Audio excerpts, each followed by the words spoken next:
अरिहन्ताणं नमो सिद्धाणं नमो आयरीयाणं नमो वज्रायाणं नमो लोये सव्यसाहुणं मंगलम भगवान वीरो मंगलम गौतमो गणी मंगलम कुंद कुंदाद्यो जैन धर्मोस्तु मंगलम सर्व मंगल मांगल्यम सर्व कल्याण कारकम प्रधानम सर्वधर्माणां जैनम जयतु शासनम मंगल में मंगल करण बीतराग विज्ञान नमो ताहि जाते भय अरहंतादि महान करि मंगल करि हो महा ग्रंथ करन को काज जाते मिले समाज सब पावे निज पद राज।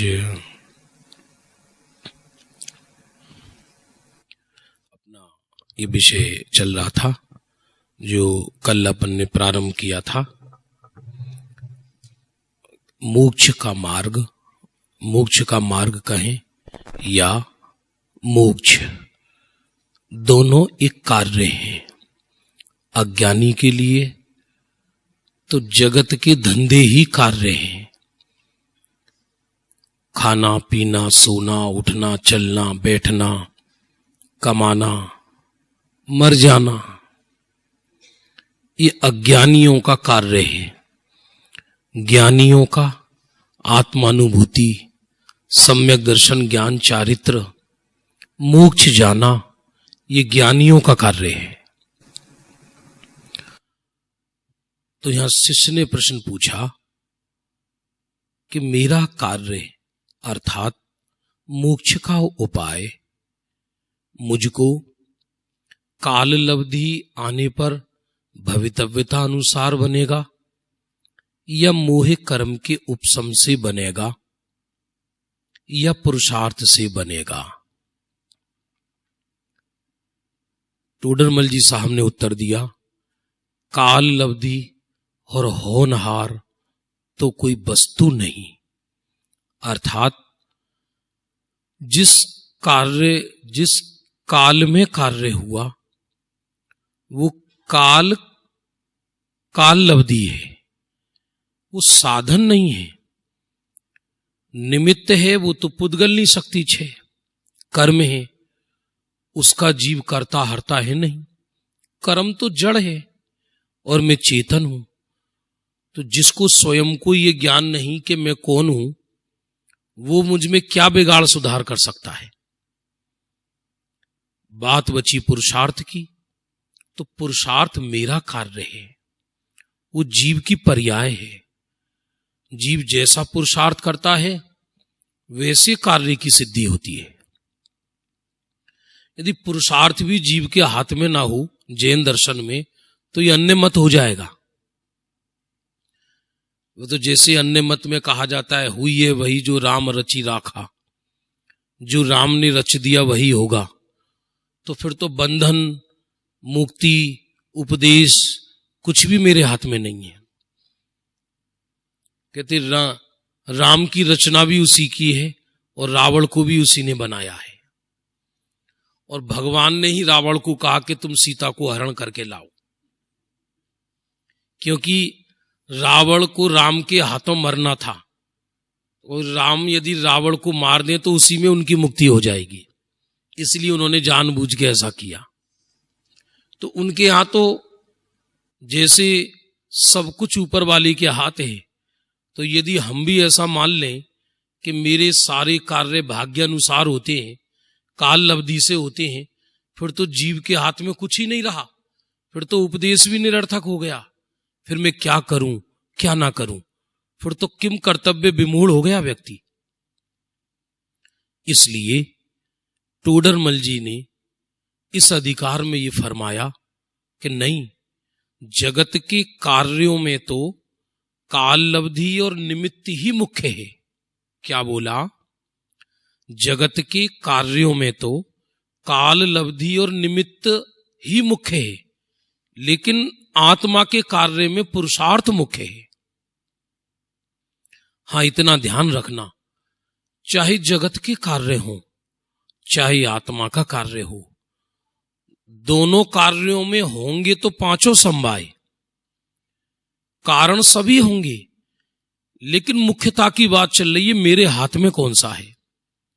यदि व्यापार में हम असफल हो जाते हैं तो भगवान ये कहते हैं कि पुरुषार्थ की कमजोरी से तू असफल नहीं हुआ, तू काल तेरे भाग्य में ही ऐसा था इसलिए तू असफल हुआ। और यदि तू व्यापार में सफल हो जाता है तो भगवान ये कहते तू पुरुषार्थ से सफल नहीं हुआ, तू भाग्य से ही सफल हुआ है। लेकिन यदि मुझे मोक्ष मार्ग में सम्यक दर्शन नहीं हुआ है अभी, तो भगवान ये नहीं कहते कि तुझे भाग्य से सम्यक दर्शन नहीं हुआ, तुझे को पुरुषार्थ की कमी है इसलिए तुझे सम्यक दर्शन नहीं हुआ।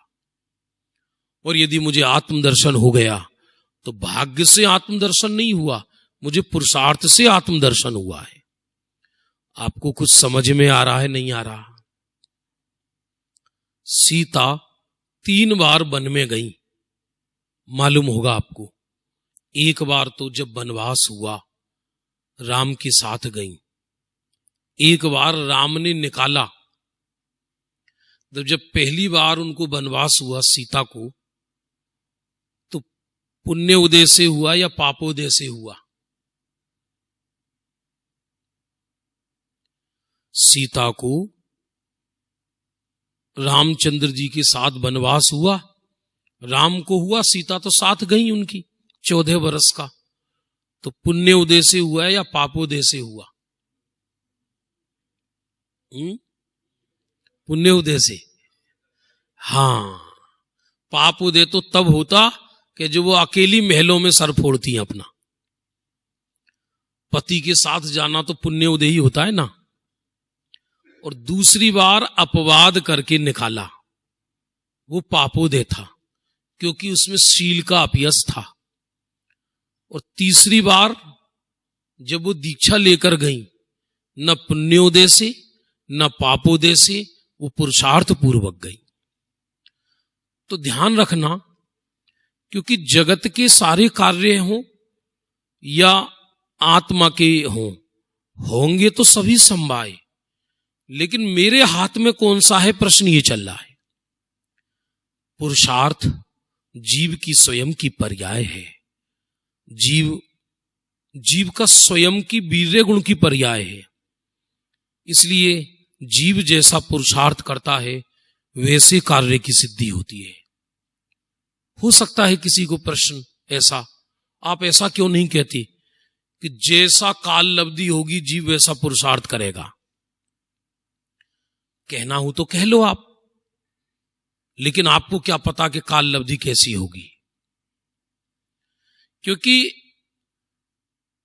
कहीं कहीं ऐसा भी कथन मिलता है कि जैसा उसका समय भाग्य होगा पुरुषार्थ भी वो वैसे करता है जीव के। लेकिन आखिर हुआ तो जीव के पुरुषार्थ के अनुसार ही ना परिणमन।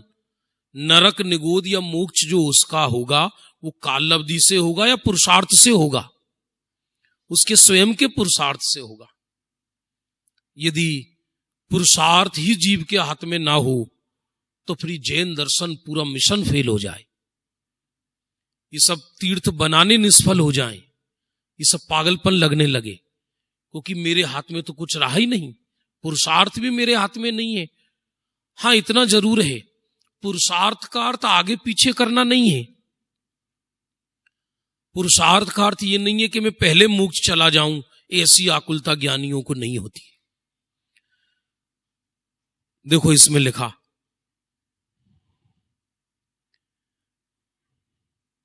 पुरुषार्थ थी उद्यम करे छे તે આ આત્માનું કાર્ય છે, માટે આત્માને પુરુષાર્થથી ઉદ્યમ કરવાનો ઉપદેશ દે છે। હવે આ આત્મા જે કારણથી કાર્ય સિદ્ધિ અવશ્ય થાય તે કારણ રૂપ ઉદ્યમ કરે ત્યાં તો અન્ય કારણો અવશ્ય મળે જ અને કાર્યની સિદ્ધિ પણ અવશ્ય થાય જ। क्या कह रहे हैं कि जिस कारण से नियम से कार्य की सिद्धि होती है। हमारे साथ समस्या क्या है, हम करते हैं जड़ की क्रिया और फल चाहते हैं आत्मा में। हम करते हैं शुभ भाव, फल चाहते हैं शुद्धता का। जीवा पापम करोति पुण्य फलम इच्छन्ति केन संभवम, पुण्यम करोति धर्म फलम इच्छन्ति केन संभवम। जीव पाप करता है और पुण्य फल की इच्छा करेगा, कैसे संभव है? और पुण्य करे और धर्म फल की इच्छा करे, ये कैसे संभव है? पुरुषार्थ करते हैं हम कुछ अन्य और फल चाहते हैं अन्य। हर जीव को प्रश्न है, किसी को इस मार्ग में 10 साल हो गई, किसी को 20 साल हो गई, किसी को तो प्रमाद हो गया, किसी को जब नए नए इस मार्ग में लगते हैं तो बहुत उत्साह होता है। बिल्कुल ऐसा लगता है कि आज ही छपक श्रेणी चढ़ेंगे और केवल ज्ञान लेके रहेंगे। और धीरे धीरे धीरे धीरे धीरे धीरे धीरे धीरे प्रमाद और अविश्वासता होता चला जाता है। क्यों? क्योंकि हम कहीं ना कहीं अटकते हैं, मूल मार्ग पर नहीं रहते। इसलिए भद्रबाहु स्वामी ने एक स्वप्न ये भी देखा था 16 स्वप्नों में कि गाय के बच्चे, बैल के बच्चे रथ को खींच रहे हैं। तब उन्होंने चंद्रगुप्त को कहा था, इस काल में युवा अवस्था में धर्म होगा, और जैसे जैसे आयु बीतेगी व्यक्ति धीरे धीरे निराश होने लगेगा। सिद्धांत नहीं है ये। तो क्यों? क्योंकि जिस कारण से कार्य की सिद्धि होती है उस कारण रूप उद्यम ही नहीं करता। पूरी शादी की तैयारियां हुई, कार्ड छपवाए, हलवाई तय हो गया, मीनू बना, रिश्तेदारों को आमंत्रित किया गया, सोने चांदी के बर्तन मंगवाए गए, बड़ा भारी फंक्शन हुआ, सब कुछ हुआ, लेकिन दुल्हन नक्की नहीं थी। किसका वरण करना है ये निश्चित ही नहीं था। वो क्या करेंगे? जो इच्छा का दमन न हो तो चारित्र से शिव गमन नहीं रे। जो इच्छा का दमन न हो तो नाम जपे निज नाथ मिले तो तानिश दिन रटत वही रे। जो इच्छा का दमन न हो तो चारित्र से शिव गमन नहीं रे। जो इच्छा का दमन न हो तो। केवल बोलने से, सुन लेने से या सुला लेने से पुरुषार्थ का संबंध नहीं है।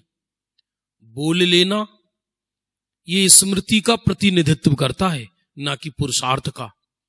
सुन लेना कभी कभी भय संज्ञा के कारण भी होता है। ग्रंथों में आया है, जितनी मंदिरों में भीड़ दिखाई देती है ये भयभीत लोगों की है। ये डरे हुए कहीं हमारी गति ना बिगड़ जाए।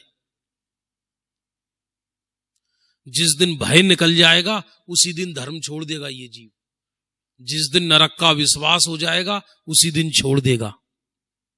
जबकि ज्ञानी नरक से नहीं डरती। क्यों?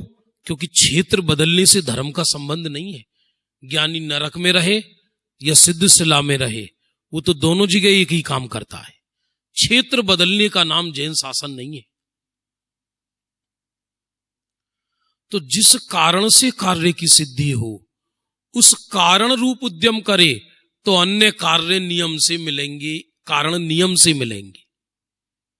शादी के लिए मुख्य सामग्री क्या चाहिए? कि एक वर हो, एक वधू हो। सब माला नहीं हुई तो कि चूल्हे में जाए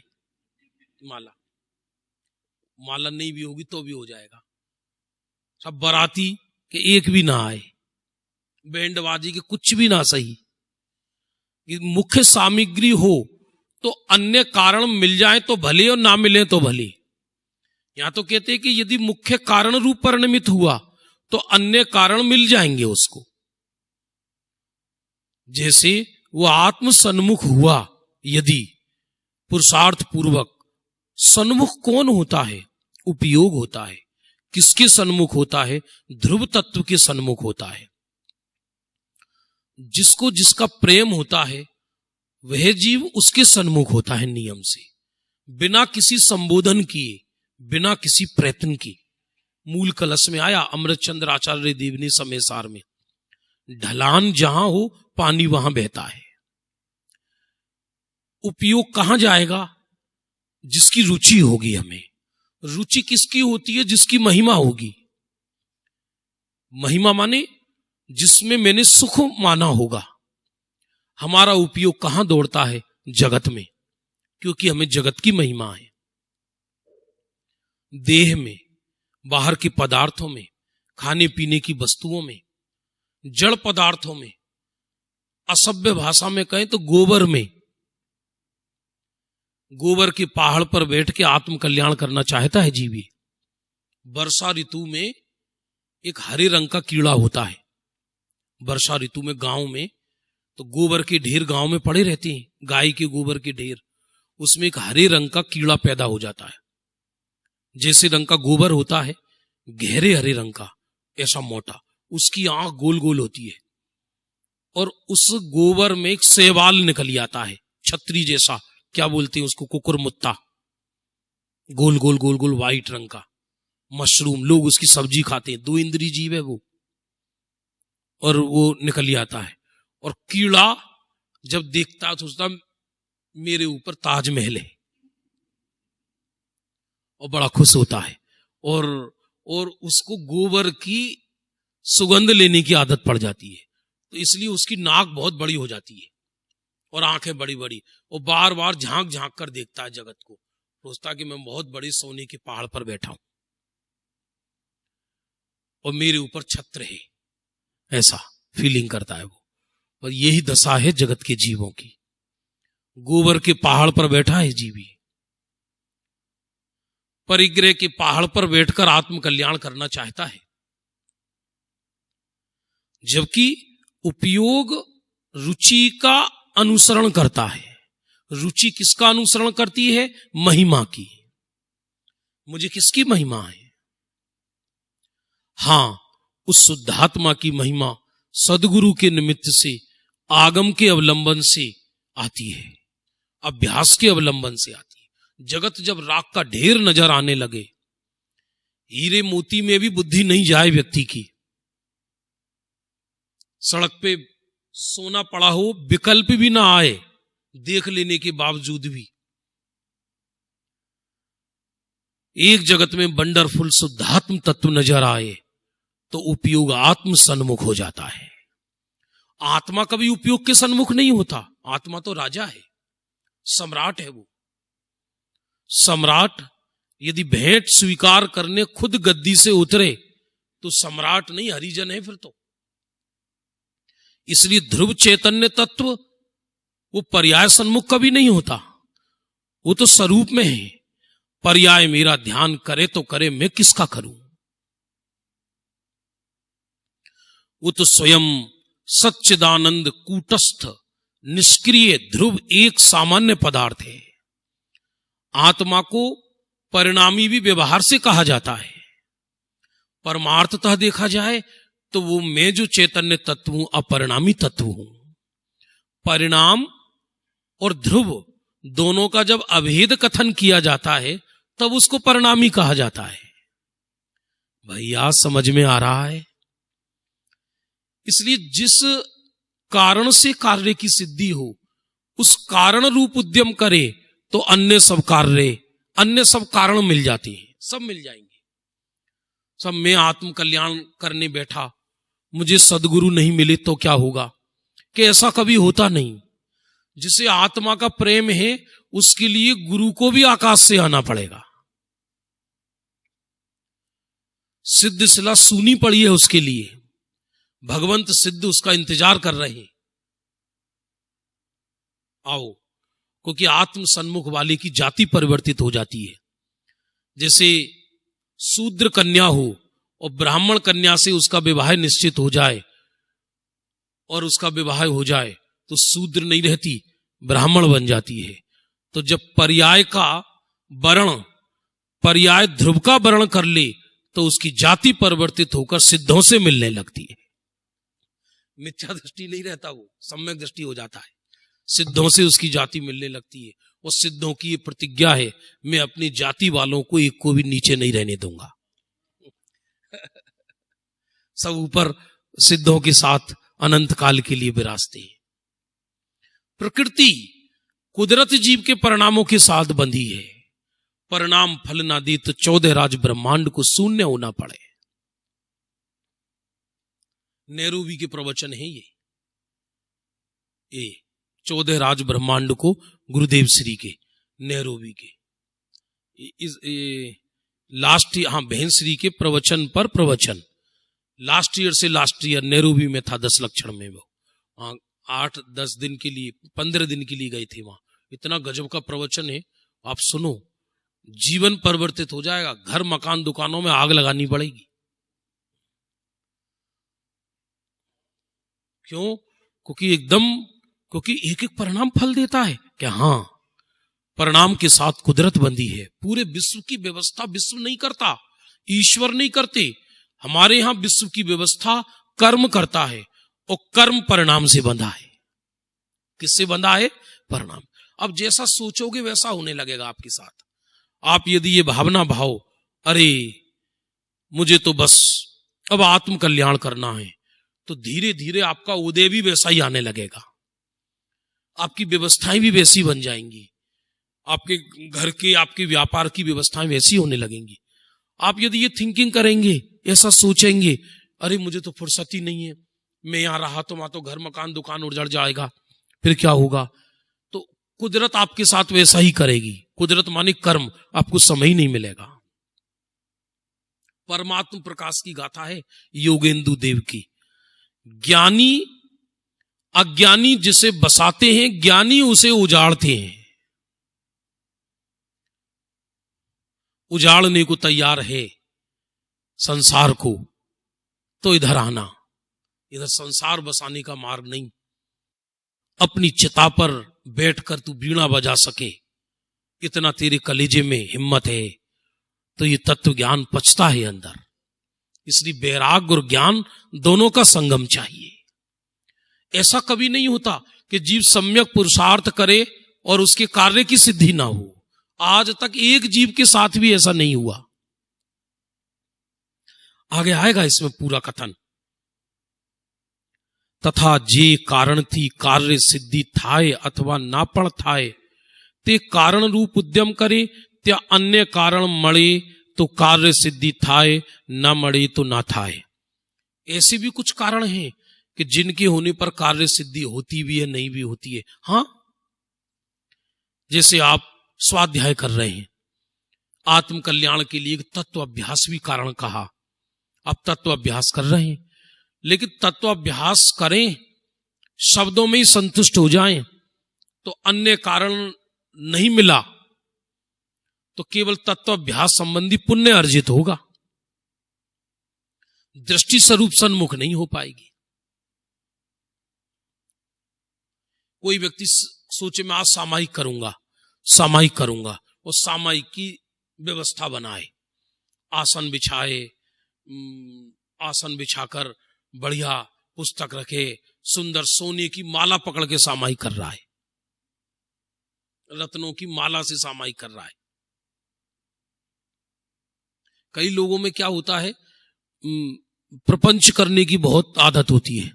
जैसे बच्चे होते हैं ना घर में, बहाने वाले बच्चे होते हैं, जो पढ़ाई लिखाई करेंगे नहीं तो माँ को बोलेंगे नहीं टेबल लैंप नहीं है, कि ले टेबल लैंप, ये ले, कुर्सी टूट गई है, ले तेरे कल कुर्सी मंगा देंगे, सब कुछ सजाएगा, तैयार होगा, सब पूरी व्यवस्था करके अप टू डेट वो ऐसा होगा। और फिर जब जैसी पढ़ाई का आएगा, अम्मा नींद आ रही है। लेकिन जिसको पढ़ना है रियल में, वो स्ट्रीट लैंप में भी पढ़े हैं। जिसको पढ़ने की रुचि है, उसके घर में यदि प्रकाश भी नहीं है। इस देश के प्रथम राष्ट्रपति वो थे कि जिनके घर में लाइट नहीं थी, जिनके घर में प्रकाश की व्यवस्था नहीं थी। आता ना, तृण चौकी सिल सेल सिला नहीं आत्म समाधि के कारण, संस्तर पूजा सम्मिलन नहीं समाधि के कारण। मैं सारे साधन जुटाऊं लेकिन साध्य तो मेरा सूना ही है, क्या होगा?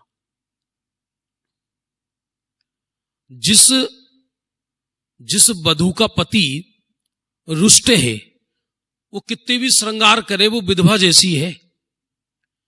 ऐसी ही जिस परिया ने स्वरूप का वर्ण तो किया नहीं और स्वरूप के साधने की तैयारी कर रही है, तो वो कैसा होगा?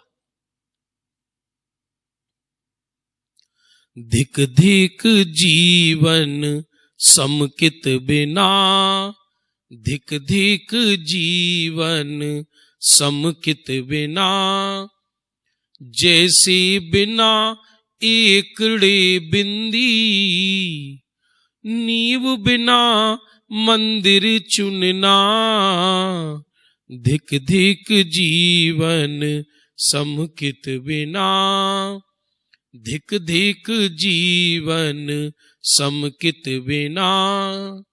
एक के बिना कितनी भी शून्य लगाओ, सब शून्य है।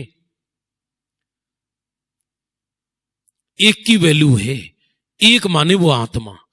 तो आत्म सन्मुख होना चाहिए, आत्मा का प्रेम जागना चाहिए। मुक्ति के लिए आत्मा का विश्वास पर्याप्त है। आत्मा का विश्वास हो गया तो पर्याय कब तक बाहर भटकेगी? अंत में तो अंदर ही आकर समाएगी समाएगी। यदि मुझे मेरे घर में भी विश्राम नहीं मिला तो और कहां मिलेगा? याद रखना, जगत में नियम है, यदि अपने घर में निधान नहीं तो जगत में भी तुम्हें कोई देने वाला नहीं है। मैं बाहर में किसी से प्रेम कर ही नहीं सकता। जो खुद को प्रेम नहीं कर सकता वो दूसरे को भी नहीं कर सकता, क्योंकि उसकी पर्यायी घृणा से जन्मी हुई है। जिसे खुद की परवाह नहीं है वो दूसरे की परवाह क्या करेगा? समुद्र से निकली हुई लहर आग से बनी है या शीतलता से बनी है? तो आत्मा से निकली हुई पर्याय स्वयं असंतुष्ट हो और वो पर घर फिरती फिरे और सुख खोजे, उसे सुख कैसे मिलेगा? इसलिए मेरे आत्मा से जो जन्मी पर्याय है वो आत्मा को ही सन्मुख हो तो उसे सुख का निधान मिलेगा, और इसी का नाम पुरुषार्थ है। तत्व निर्णय को भी भूतपूर्व निगम ने से पुरुषार्थ कहते हैं।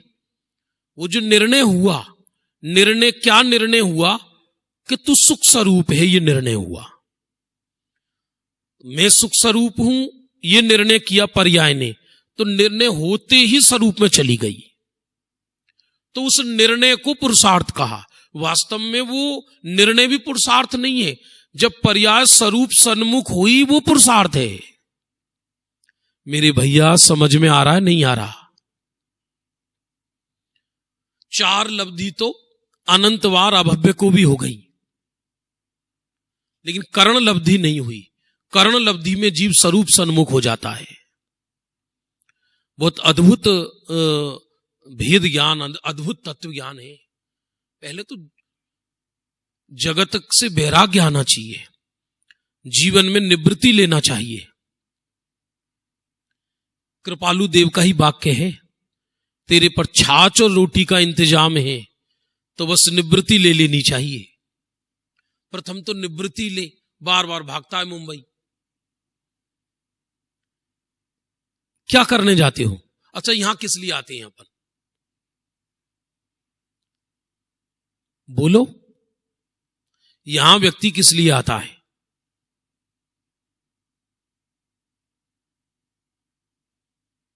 कोई उत्तर नहीं देगा आप, क्योंकि बहुत भारी प्रश्न नहीं है आईएएस का, कोई साधारण सा प्रश्न है। यहां व्यक्ति किस लिए आता है? सब सुखी होने के लिए। अब फिर मुंबई किस लिए जाता है दोबारा? सत्य तो यह है, वहां भी सुखी होने के लिए जाता है। व्यक्ति आत्महत्या भी सुखी होने के लिए करता है, टोडरमल जी ने लिखा है। व्यक्ति को बदलने की आदत है, परिवर्तन करने की आदत है। क्यों? क्योंकि बाह्य किसी क्रिया में सुख तो है नहीं, सुख तो अंदर है। इसलिए एक ध्रुव खूंटे पर बंध जाए पर्याय, तो फिर भले ही बाहर घूमे तो चलेगी। एक बार ध्रुव खूंटे से बंध जाए अपने चैतन्य से, फिर कोई समस्या नहीं है। फिर वो कब तक बाहर जाएगी? अंदर आएगी ही आएगी। अभी ध्रुव खूंटे से पर्याय बंधी ही नहीं है, बाहर ही परिभ्रमण कर रही है। हवे जिन मतमा जे मोक्ष नो उपाय कहो छे, ते नाती तो मोक्ष अवश्य थाय छे। ये सदगुरु के वचन है, साधारण बात नहीं है ये। टोडरमल जी साहब इस युग के बहुत आश्चर्यकारी संत हुए, साधारण व्यक्ति नहीं हुए। वो शुद्ध आमना की ज्योति बुझ जाती यदि ये ना होते तो। क्योंकि उस समय ग्रंथ तो प्रकाश में थे ही नहीं, मूल आज से 250 वर्ष पूर्व हुए। वो उस समय लिख रहे हैं ये बात को कि जिस जिन मत में जो मोक्ष का उपाय कहा, उससे मोक्ष अवश्य होता है। पूर्व जन्म के संस्कार लेकर आए थे टोडरमल जी स्वयं। सम्यक ज्ञान चंद्र का गोमट सार की टीका में लिखते हैं, हमको पूर्व जन्म के संस्कार वश कुछ ज्ञान हुआ है। टोडरमल जी जैसा विद्वान अभी आगे इस काल में तो होना दुर्लभ दिखाई देता है। जो उस समय हिंदी में नहीं थे ग्रंथ, सीधे प्राकृत और संस्कृत से अध्ययन किया उन्होंने। गोमट सार जैसे ग्रंथ की टीकाएं की हैं, बड़ी बड़े ग्रंथों की। आत्मदृष्टिवंत थे, मुनीमगिरी का काम करते थे, मुनीम थे। मालिक बड़ा प्रसन्न था उन पर, बोले हम आपकी पगार बढ़ाना चाहते हैं। बोले सेठ जी पगार मत बढ़ाओ, समय कम कर दो, हमें आत्मा का कल्याण करना है, हम इस जंजाल में पड़ना नहीं चाहते। आजीविका करते तो शुद्ध सात्विक आजीविका का निषेध थोड़ी है। पंचम गुण स्थान तक व्यक्ति आजीविका कर सकता है, कोई दिक्कत नहीं है उसमें। राजपाट भी संभाल सकता है, 2 कसाई चौकड़ी के अभाव वाला भी जीव राजपाट संभाल सकता है। और उसमें से समय निकालकर इतने ग्रंथों की रचना की, इतनी अल्प आयु में देह छूट गया। ये जितने महापुरुष हुए, इनकी अधिक आयु कुदरत को मंजूर नहीं थी। और यदि अधिक आयु हो जाती तो फिर क्या करते दुनिया में? वो कली काल को मंजूर नहीं था। इस युग में बहुत कम जीव होते हैं। टोडरमल जी ने स्वयं लिखा रहस्यपूर्ण चिट्ठी में, आ काल मां शुद्धात्मा की रुचि वाले जीव बहुत कम दिखाई देते हैं। ये तो 250 वर्ष पहले लिखा, यानी श्रीमद जी से भी 100 वर्ष पहले। इस काल में शुद्धात्मा की रुचि वाले जीव बहुत कम दिखाई देते हैं। धन्य है वो जीव जो शुद्धात्मा की तत्व की बात प्रीतिपूर्वक भी सुनता है। रहस्यपूर्ण चिट्ठी में फिर पद्मनंदी पंचविशितका का श्लोक कोट किया, तत्प्रति प्रीति चित्तेन येन वार्तापि ही श्रुता, निश्चितम से भवेद भव्यो भावी निर्वाण भाजनम। जो इस शुद्धात्मा की बात रुचि पूर्वक भी सुनता है, वो नियम से निकट भव्य है।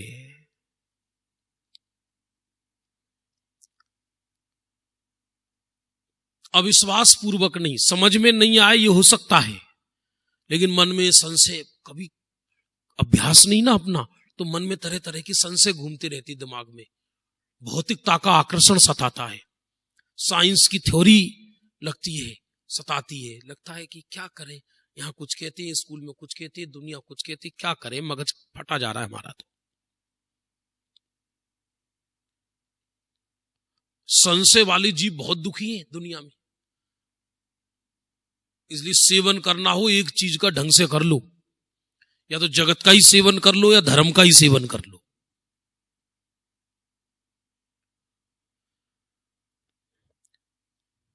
माटे जे जीव श्री जिनेश्वर ना उपदेश अनुसार पुरुषार्थ थी मोक्ष नो उपाय करे छे तेने काल अवधि व भवितव्य पण थई चूक्या तथा कर्मना उपसमाधि थया छे तो ते आवो उपाय करे छे। पुरुषार्थ के अनुसार उपदेश करता है, परिणमन करता है, तो काल अवधि भी हो गई और होनार भी हो गया। लोक में व्यक्ति किसी भी कार्य में काल अवधि या होनहार के भरोसे बैठता है क्या?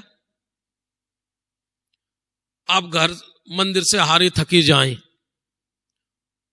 और आप भूखे हैं और घर में आप भोजन की थाली पर डाइनिंग टेबल पर बैठे और आपने कहा चलो भोजन परोसो, और आपकी पत्नी कहे कि अभी काल अवधि नहीं आई भोजन की,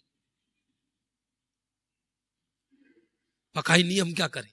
हम कोशिश तो बहुत कर रहे थे, नहीं हम आपको सच कह रहे हैं, हम 1 घंटे से बहुत सोच रहे थे, हम बनाए बनाए बनाए, हम करें क्या? काल अवधि आई नहीं, होनहार ही नहीं है।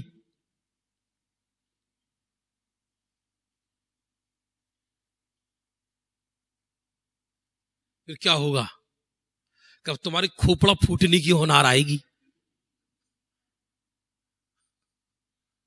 लोग के कोई कार्य होनहार, अब प्रैक्टिकल करके देखो, आप प्रैक्टिकल करके देखिए, आपको कहीं लोकल ट्रेन में सफर करना है तो आप कितनी भागकर फटाफट टिकट लेते हैं, वहां कितना व्यक्ति होता है, और आप विदाउट टिकट पकड़े गए तो आप ये उत्तर कहेंगे क्या कि साहब हमारी तो होनहारी ऐसी थी,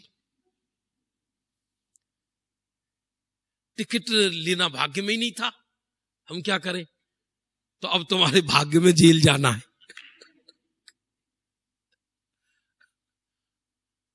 ठीक है,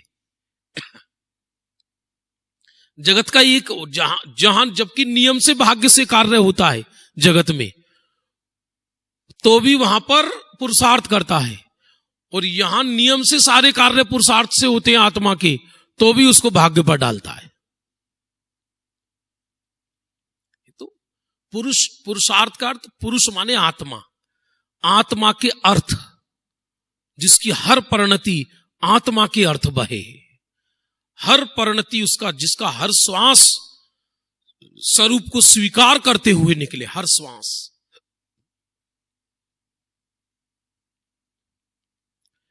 माटे जे पुरुषार्थ बड़े मोक्ष नो उपाय करे छे तेने सर्व कारणों मड़े छे। जो पुरुषार्थ से मोक्ष का उपाय करता है उसको सर्व कारण मिलते हैं,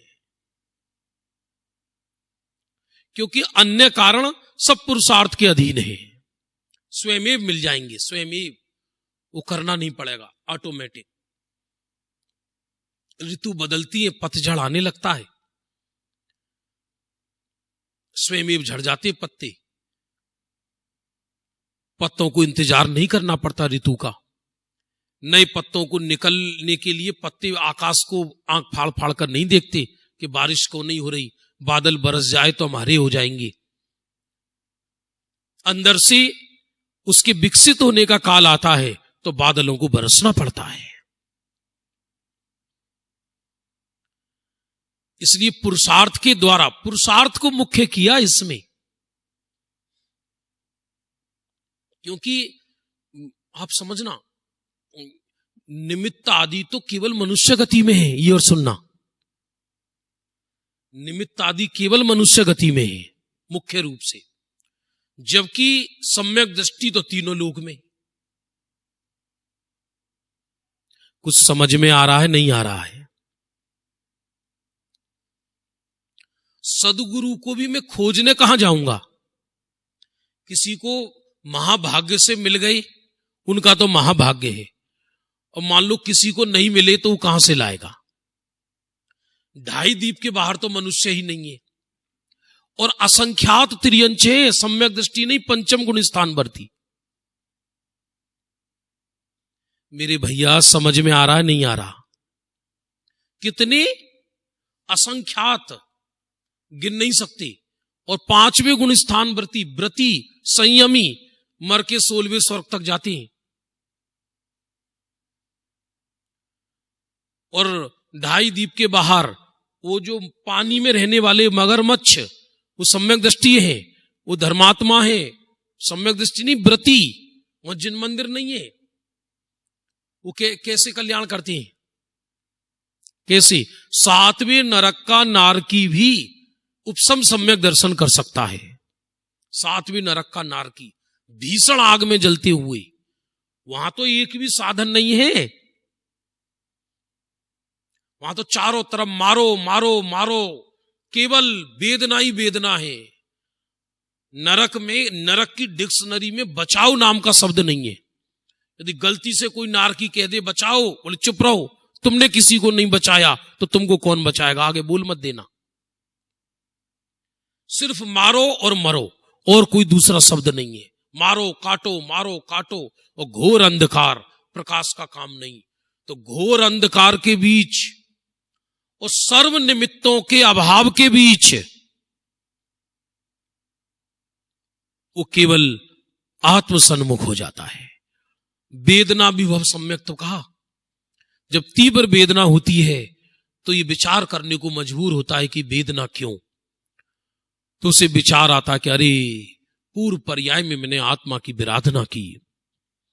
बस ये विचार आते ही किसी किसी को आ जाता है, किसी को नहीं आता।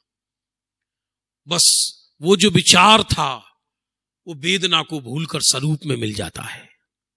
हां, पूर्व में देशना श्रवण जरूर होनी चाहिए, वो नियम जरूर है। पुरुषार्थ नरक में भी करे, नरक में भी पुरुषार्थ करे तो कार्य की सिद्धि होती है। यहां तो सर्व साधन विद्यमान है, फिर भी कार्य की सिद्धि ना हो तो हमारी पुरुषार्थ की तो कमजोरी कही जाएगी। श्री गुरु तो मार्ग दिखा सकते हैं, श्री गुरु तो दिशा निर्देश दे सकते हैं। आप सोचो जरा, कल्पना करो, आदिनाथ के साथ 4000 राजाओं ने दीक्षा ली। कितनी? अब आदिनाथ से बड़ा और निमित्त कौन मिलेगा? प्रथम तीर्थंकर ऋषभदेव, प्रथम तीर्थंकर। और ऐसा भी नहीं है कि कहीं दूर बैठे, आधे तो उनके रिश्तेदारी थे, कुछ तो उनके पुत्र पोते, उनके खुद पोते। भरत पुत्र, वो भरत का पुत्र मारीची, पूरे उनके सगे संबंधी सबके सब आदिनाथ के प्रेम में स्वयं दीक्षा लेकर बैठ गए। वो आंख बंद करके बैठे, चारों तरफ आदिनाथ को चारों तरफ से घेर रखा, वन जंगलों में, कैलाश पर्वत पर। बोलो आप, धरती के प्रथम सम्राट, धरती के प्रथम राजा, धरती के प्रथम तीर्थंकर, पान से धनुष की अवगाहना वाले, क्षायिक समकिति, उसी भव से मोक्ष जाने वाले, चार ज्ञान के धनी, बीतरागी संत के बीच सारे संत बनकर बैठे हैं, लेकिन सबके सब भ्रष्ट हो गए। विचार करना, क्योंकि पुरुषार्थ गलत कर रहे थे। अरे सब आदिनाथ है फिर भी पुरुषार्थ गलत कर रहे थे, तो आदिनाथ का किसी की आत्मा में घुस जाएंगे। आंख खोल खोल कर देख रहे उनके पोते, दद्दा तो बैठे, फिर देखे दद्दा तो बैठे। 6 महीने निकल गए, खुद की चिंता नहीं है, हमारी भी चिंता नहीं है, हमको जंगल में ले आई, हमें तो भूख लग रही है।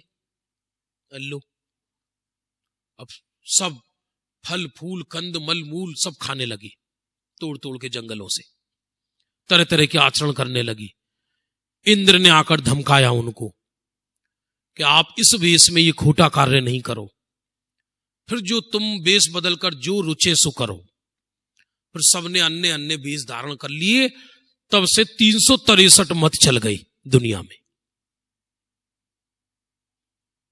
उसी समय तो जिस दिन आदिनाथ ने मोक्ष का मार्ग खोला, उसी दिन उनके साथियों ने संसार का मार्ग खोला।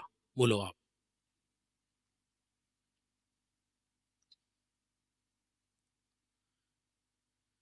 इसलिए वो व्यक्ति यदि सही दिशा में सही पुरुषार्थ करे तो कार्य की सिद्धि नियम से होगी, और सब साधन भी मिलेंगे, कुदरत को देना पड़ेगा साधन। वरना वन जंगल में, वहां विपलाचल पर्वत पर शेर ने कभी कल्पना नहीं की होगी, सिंह ने, कि यहां मुझे आत्मदर्शन होगा। क्या था वहां आत्मदर्शन के लिए? शेर को संबोधन करने भी कौन जाएगा? अपनी जान गवाएगा क्या? हिंसक, असदाचारी, शिकारी, चीड़फाड़ करने वाला, मांस खाने वाला, दूर दूर तक जहां कहीं कोई सदनिमित्त नहीं, कोई सत्संग नहीं, कोई उपदेश देने वाला नहीं, कोई जिन मंदिर नहीं, कुछ नहीं, मात्र बस। लेकिन देखो, जब उसका पुरुषार्थ का सम्यक दिशा जागृत हुई, इसी को काल की तरफ से भी कह सकते हैं कि जब उसका कल्याण का काल आया तो 2 मुनिराजों को आकाश से उतरना पड़ा, 2 वक्ता और 1 श्रोता। 2 वक्ता और 1 श्रोता, कैसी सभा होगी वो? ऐसी गजब की सभा थी कि 2 वक्ता और 1 श्रोता की इस सभा में अंतिम तीर्थंकर महावीर स्वामी का निर्माण हुआ। सच्चा वक्ता और श्रोता कौन होता है जानते हो? जहां वक्ता और श्रोता में मां पुत्र जैसा संबंध हो।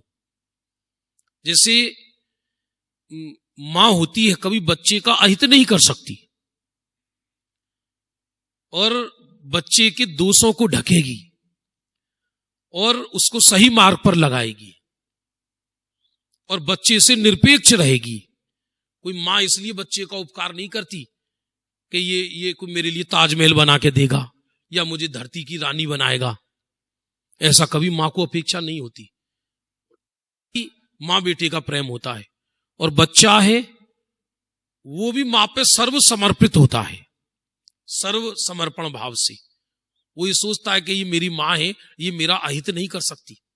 इसलिए आपने देखा होगा कि यदि मां हाथ में खंजर भी लिए है और वो कहे कि तेरे को चूल्हे में धत दूंगी, चुप बैठा, तो भी बच्चा वहां से भागेगा नहीं,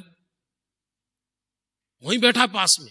ऐसा कई बच्चे तो ऐसे होते हैं, मां कहती है तेरा टैटुआ घोट दूंगी, तो कहता है आ घोटो, लो मां घोटो, मार दो, क्योंकि उसे पता है ये मेरी मां है। ऐसा वक्ता श्रोता में वो होता है। यदि वक्ता श्रोता के दोष जान ले तो वो जगत को नहीं कहता। जैसे मां बच्चे के दोष जानकर दुखी होती है कि मेरे बेटे का ही दोष दूर होना चाहिए। क्षुद्र वृत्ति वाले होते हैं ऐसे, इसकी बात उधर कह दी, उधर की बात इधर कह दी, इधर की बात इधर कह दी। वहां मोक्ष मार्ग नहीं पनपता, वहां मोक्ष मार्ग की हानि होती है। उस सही नहीं है, वो वातावरण हो जाता है ऐसा। और वो ऐसे वो ही सदगुरु कहलाता है और उसी की वाणी देशना लब्धि के रूप में परिणमित होती है। जैसे बालक मां के आगे निर्भय हो जाता है, ऐसी श्रोता वक्ता के पास निर्भय हो जाता है।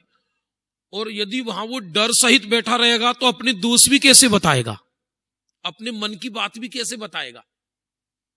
भगवान के समव शरण का नाम समव शरण क्यों है? जहां समान रूप से सबको शरण मिलती है। कूतड़ा भी बैठा बगल में, शेर भी बैठा, हिरन भी बैठा, मगरमच्छ बैठा, सांप बैठा, मेढक बैठा, अंगूठा टेक बैठे, 10 बच्चों की मां बैठी, बर्तन मांजने वाली स्त्री बैठी, 100 धर्मेंद्र बैठे, द्वादशांग के पाठी बैठे। अब 100 धर्मेंद्र ये घोषणा करेंगे, स्थूल बुद्धि सब उठकर चले जाएं, अभी सूक्ष्म प्रवचन होगा।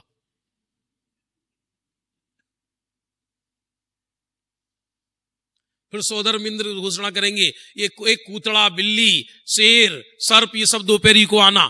भगवान का कहना है आप सब लोग जाओ, तुम्हारी कुछ समझ में नहीं आएगा, तुम डिस्टर्ब कर रहे हो। क्या गजब है।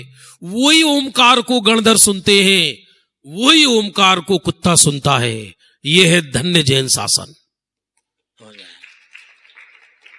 और कोई पक्षपात नहीं, कोई पक्षपात नहीं, रंचमात। और दोनों को अपना अपना विषय मिलता है और दोनों अपना कल्याण करते हैं। और दोनों उन दोनों पर भगवान की समान दृष्टि है। एक के प्रति हीन दृष्टि नहीं है, एक के प्रति महान दृष्टि नहीं है। उस भगवान की सभा में ऐसे भी जीव बैठे रहते जो उसी भव से नरक जाएंगे।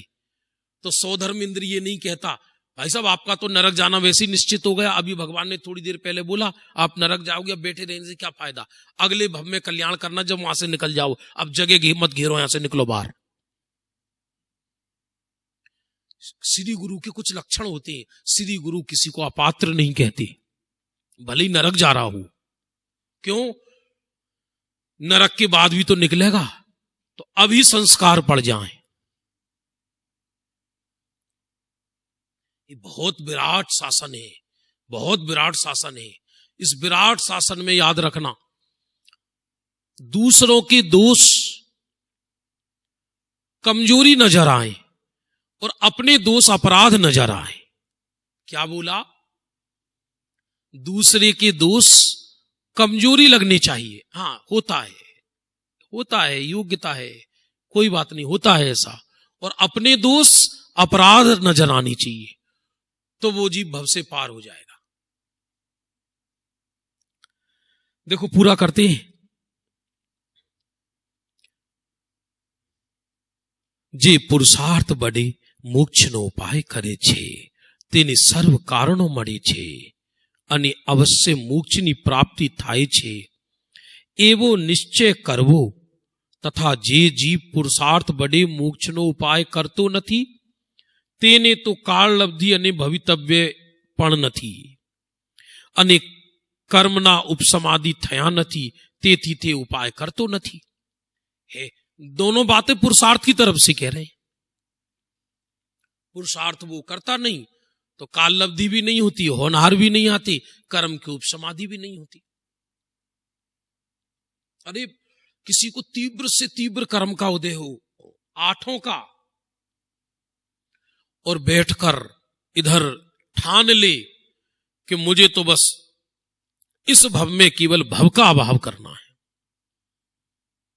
एक बार ऐसे सोगानी जी साहिब से पूछा, आप अगला भव में तो विधेय क्षेत्र जाओगे या स्वर्ग का होगा आपका, कहां जाएंगे?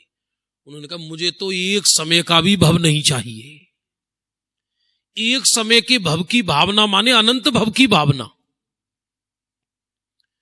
कभी कभी भावनावश व्यक्ति बोल देता ना, भैया हे प्रभु अगले जन्म में यदि मेरा मर के जन्म हो तो मेरा राजनगर में जन्म हो, अगली पर्याय में मेरा जन्म हो तो प्रभु मैं विधेय क्षेत्र में जाऊं जिससे वहां तीर्थंकरों की दिव्य ध्वनि सुनूं। तो अगला जन्म की भावना भाली ना, क्यों बहाना? विधेय की भी भावना। मेरा विधेय तो मेरे अंदर है, मैं स्वयं विधेय स्वरूप हूं, अन्य क्षेत्रों की भावना क्यों भाऊं? मुझे ईंट पत्थर चाहिए क्या? मैं क्या करूंगा ईंट पत्थरों का? इसलिए एक समय की भी भावना नहीं, भव से डरा हो, भव से डरा हो। जो उपयोग जीव माने उपयोगी तो डरेगा भव से, तो वो समटकर अंदर आएगा। कछुए को कंकर मारो तो समट जाता है, सर्प को कंकर मारो तो प्रतिक्रिया व्यक्त करता है। तो लोग सर्प को डंडे से मार देते हैं, और कछुए को कंकर मारो तो समट जाता है, वो तो मर गया दिखे, छोड़ के चले जाती है। तो यदि तुम जगत में प्रतिक्रिया व्यक्त करोगे तो लोग तुम्हें मार देंगे, और कछुआ बनकर अंदर समट जाओगे तो जगत तुम्हें छोड़ देगा, तुम अपना कल्याण कर जाओगे। दुनिया के लिए बुद्धू बन जाओ, जगत के लिए मर जाओ तो कल्याण हो जाएगा। ज्यादा लोक व्यवहार में मत फंसो। कोई नई चीज खरीद के लाई, लोगों में आदत होती है, बहनों में आदत होती है, नई साड़ी खरीद के लाई, कहां से लाई, कितने की आई, और आपने उसने बता दी कि इतने की लाई और यहां से लाई हम, लो हम तो लुट के आ गए, चलो तुम अब हमें दिला लाओ। अब गया उसका 6 घंटे। यदि कोई चीज सस्ती लाए हो महंगी बता दो, अरे सब कितनी की आई, सब इतनी की आई, तुम तो लुटी आई। हाँ हम तो ऐसे ही लुटते। क्यों? जगत में आप बुद्धू बन जाओगे तो कल्याण कर लोगे। जगत में चतुराई दिखाओ ही मत। तुमने चतुराई दिखाई और आपका अहित होना शुरू हुआ। आपको बहुत ये छोटे छोटे सूत्र है कल्याण के। चतुराई दिखाना है, मोक्ष मार्ग में चतुराई दिखाओ। पुरुषार्थ, इस मार्ग में पुरुषार्थ करो। क्या आपको आत्म अनुभव की विधि आती है? हाँ आती है। क्या आपको डोसा बनाना आता? कि हमारे बाप को भी नहीं आता, हम नहीं जानते। रोटी बनानी कि नहीं, तो आप सीधा आटा खाते कि हाँ, हमको कुछ नहीं आता इस विषय में, हमसे मत पूछिए, आप हमसे प्रश्न मत करिए। हाँ, आपको कोई मोक्ष मार्ग, हमारे साथ मोक्ष जाना हो तो चलो, हम जा रहे हैं, हमारे साथ आपको मोक्ष चलना है तो चलो, बाकी हमसे आप लौकिक वार्तालाप ना करो। ऐसा मार्ग है ये अद्भुत।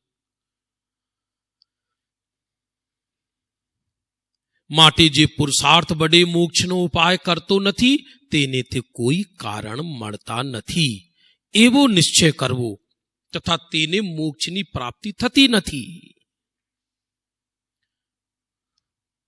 બણી તુમ કહે છે ઉપદેશ તો બધાએ સાંભળે છે છતાં કોઈ મોક્ષનો ઉપાય કરી શકે છે અને કોઈ નથી કરી શકતા, તેનું શું કારણ? उसने पहले प्रश्न किया था ना कि पुरुषार्थ से मोक्ष प्राप्ति होती है, तो उपदेश तो सब सुनते हैं, कोई उपाय कर सकता है, कोई नहीं कर सकता, सबका कल्याण क्यों नहीं होता? उत्तर दिया, तेनु कारण आ छे कि जे उपदेश सांभळीने पुरुषार्थ करे छे ते मोक्षनो उपाय करी सके छे, पण जे पुरुषार्थ नहीं करतो ते मोक्षनो उपाय करी सकतो नहीं। उपदेश तो शिक्षा मात्र छे, पण फल तो जेवो पुरुषार्थ करे तेवू आवे।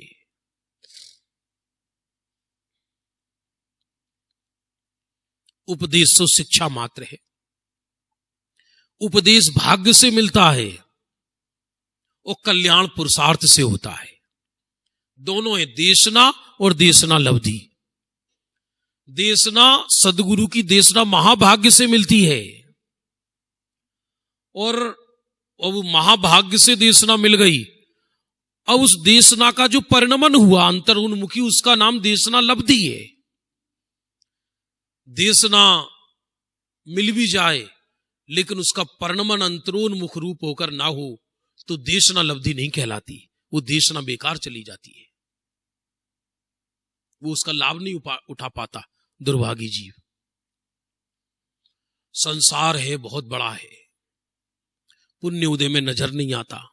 घर में जरा पुण्य उदय हो ना, अच्छा थोड़ा खूब पैसे वैसे आ रहे हों, सुख सुविधाओं हो, तो एक मेंटिलिटी दिमाग में ऐसी हो जाती है, अपने को तो कोई चिंता नहीं, अपने को तो कोई चिंता नहीं। इसको सन्निपात का रोग कहते।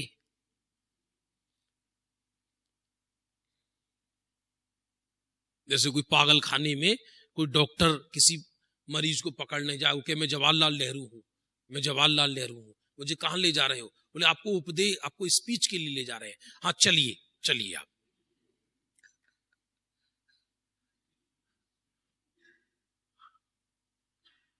इसलिए ये विश्व सच में देखा जाए अघोषित पागल है, अघोषित पागल। ये पूरी दुनिया ही पागल खाना है। स्वयं व्यक्ति अपनी वीडियो बनाए 24 घंटे की और उसको ना बताया जाए और फिर उसको दिखाया जाए तो खुद कहेगा मैं दुनिया का सबसे बड़ा पागल हूं। खाता है, पीता, मौज मस्ती, हा हू, ये सुबह शाम तक कुछ उसको पता ही नहीं है, देह में मूर्छित है। रविवार का दिन है, दीवार साफ कर रहा है, कर्म फूट गई। ये बच्चे, दीपावली आई है, अब दीपावली में हर व्यक्ति दीपावली में सफाई वाला हो जाता है। गौतम गणधर केवल ज्ञान का पुरुषार्थ कर रहे, महावीर निर्वाण जा रहे, एक कर्म फूटा दीवालों की सफाई कर रहे। केवल ज्ञान लक्ष्मी आएगी इनके घर में। बोलो क्या करते हैं जी? कोई उनसे पूछना है, जैन साहब मंदिर में प्रवचन हो रहा है, समय नहीं हमारे पास, ये बहुत बड़ा कार्य कर रहे हैं। हर व्यक्ति इतना गंभीर बना हुआ है, हर व्यक्ति अपने को इतना चतुर समझ रहा है, इतना महान समझ रहा है। हर व्यक्ति टेबलों पर बैठकर पढ़े लिखे, साइकोलॉजी पढ़ाऊं ना मैं, वो हर व्यक्ति की पता पड़ता है, एकदम कहीं क्या सोच रहा है, क्या कर रहा है, एकदम। कई बहुत पढ़े लिखे लोग बहुत गंभीर होकर टेबलों पर नक्शे बना रहे हैं, प्लानिंग में लगे हैं, तो उनके चेहरे को देखो तो ऐसा लगता है कि बहुत बड़े मिशन पर हैं और धरती को कोई राक्षस अपहरण करके ले गए हैं, ये वहां से छुड़ाने जा रहे हैं।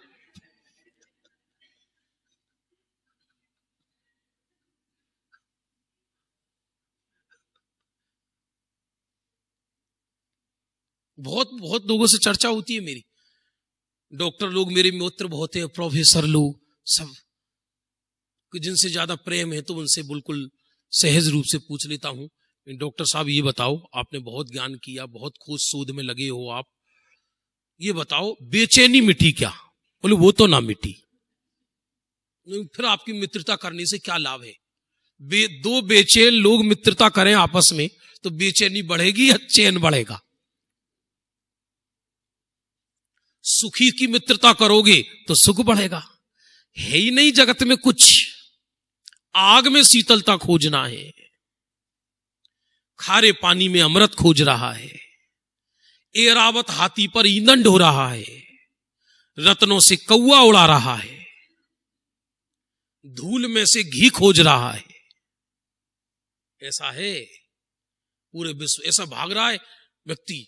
वो आपके मुंबई की रेलवे स्टेशन पर उतरो, छत्रपति शिवाजी उस पे टर्मिनल पर, तो ऐसा लगता है मुंबई खाली हो जाएगी आज।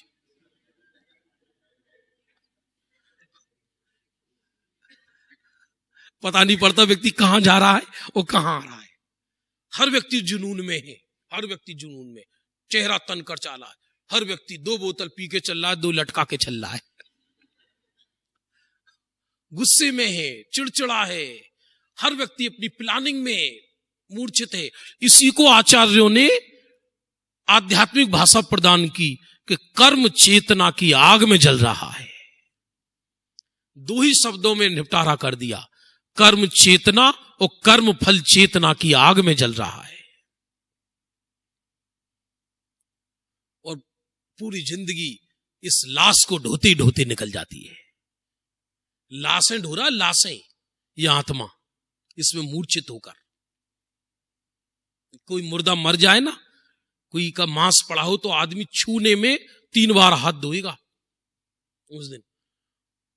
और ये लाश लिए फिर रहा है गौरवपूर्ण ढंग से कि जिन्हें जाने विश्व का कौन सा कार्य कर रहा है। ऐसा ये अपराध है। ये मिट्टी की ममता छोटा अपराध नहीं है, ये विश्व का सबसे बड़ा अपराध है। तो हूं मैं चेतन और मान रहा हूं मैं अपने को संजय कुमार, तो ये सबसे बड़ा अपराध है।